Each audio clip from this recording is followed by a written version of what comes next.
Question है, read each statement below carefully and state with reason if it is true और false. इसमें first है, the net acceleration of a particle in a circular motion is always along the radius of the circle towards the centre. जब कोई particle कोई circular motion करता है तो हम जानते हैं उसमें हमेशा दो टाइप के एक्सेलरेशन होता है। एक होता है उसका टेंजेंशियल एक्सेलरेशन और एक होता है सेंट्रीपिटल एक्सेलरेशन।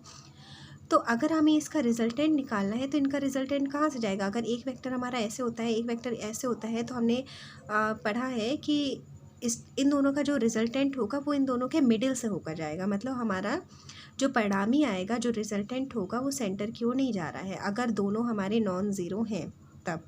ठीक है, एक कंडीशन ऐसी हो सकती है जिसमें सेंटर की ओर जाए। कब हो सकता है? जब हमारा AT बराबर ज़ीरो हो। टेंजेंशियल एक्सेलरेशन हमारा कब ज़ीरो हो सकता है? यह हमारा केवल यूनिफॉर्म सर्कुलर मोशन के लिए हो सकता है। अगर यूनिफॉर्म सर्कुलर मोशन है, इसका मतलब है कि वेलोसिटी चेंज नहीं हो रही है, और वेलोसिटी चेंज नहीं हो रही है, इसके लिए उसका टेंजेंशियल एक्सेलरेशन जीरो हो जाएगा। तो उस कंडीशन में जो पूरा एक्सेलरेशन होगा वो हमारा केवल सेंट्रीपिटल होगा, ये हमारा ज़ीरो हो जाएगा। लेकिन इसमें ऐसी कोई कंडीशन तो नहीं दी गई है, वो डायरेक्ट पूछा है कि नेट एक्सेलरेशन पार्टिकल का जो होता है सर्कुलर मोशन में, वो हमेशा, ये जो ऑलवेज वर्ड है ना, इसने सब गड़बड़ कर दिया। हमेशा ऐसा नहीं होता है कि वो सेंटर की तरफ हो। जब यूनिफॉर्म मोशन होता है केवल तभी ये सेंटर की ओर होता है। ठीक है, तो ये हमारा हो जाएगा फॉल्स। अगला देखो, अगली में कह रहा है, the velocity vector of a particle at a point is always along the tangent to the path of the particle at that point. बिल्कुल, अगर भाई सर्कुलर मोशन हमें करना है, ठीक है, तो जो वेलोसिटी की डायरेक्शन होती है ना, वो हमारे टेंजेंट के अलोंग होती है। इस पॉइंट पर अगर हम देखें ना, वेलोसिटी कहाँ होंगी, तो टेंजेंट के अलोंग होगी। इसी टेंजेंट के कारण ही ना आपका सर्कुलर मोशन हो सकता है। अगर मान लो इस यहाँ पर कोई पार्टिकल होता है, इसकी वेलोसिटी यहाँ हो जाती, तो पार्टिकल ये यहाँ चला जाता, फिर वो सर्कल बन ही नहीं पाता। ठीक है, तो ये आपका ट्रू हो जाएगा।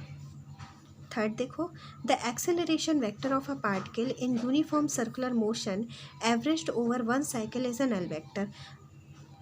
यहाँ पर हमने एक सर्किल बना लिया। इसमें कह रहा है the acceleration vector of A particle in a uniform circular motion. Uniform circular motion बोल रहा है ना, तो यूनिफॉर्म सर्कुलर मोशन के कारण क्या हो जाएगा, हर जगह वेलोसिटी जो आपकी यहाँ पर है, यहाँ पर अगर v है मतलब 5 मीटर पर सेकेंड है, तो यहाँ पर भी 5 मीटर पर सेकेंड, यहाँ पर भी 5 मीटर सेकेंड, मतलब हर जगह आपकी वेलोसिटी क्या होगी, सेम होगी। तो वो कह रहा है कि एक्सेलरेशन पूरे वन साइकिल अगर कंप्लीट कर लें तो वहाँ पर एक्सेलरेशन हमारा नल वेक्टर होगा। ये भी सही बात है।